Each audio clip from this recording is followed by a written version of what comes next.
Before heading to the job site, always perform a thorough inspection of the truck. First, check the ground underneath the truck for leaks from ball valves or oil leaks. Confirm your tires are in good condition and not low on air. As you make your way around the truck, close all the ball valves. On the driver's side, there are 3 ball valves. On the vacuum system, HEPA filter drain, blower lube inlet port, and silencer drain port. Verify all levers are in the off position to prevent any water leaks. Below are drains for your water tank. Make sure these levers are in the horizontal position. Ensuring this will prevent water loss while traveling or errors during the fill procedure.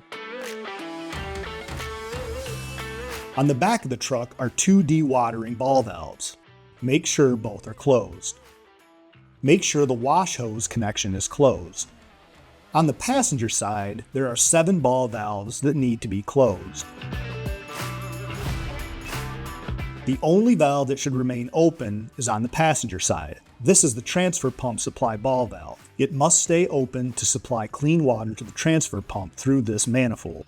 Behind the passenger side of the cab, locate your fluid checkpoints. The brown cap is for the transmission fluid, and the yellow cap is for engine oil. Check that both levels are full. Once checked, lock the dipsticks by turning them to the right. To finish the walk-around, inspect all quick connect hose fittings. Make sure the caps are in place to stop fluid loss if a line becomes separated. The caps also help keep dirt out while switching from the 15-inch to the 30-inch bucket assembly. You've now completed the pre-inspection for the StarJet SRV-2. In the next video, we'll walk through the operating procedures step by step. If you need additional training, give us a call at 800-441-5059.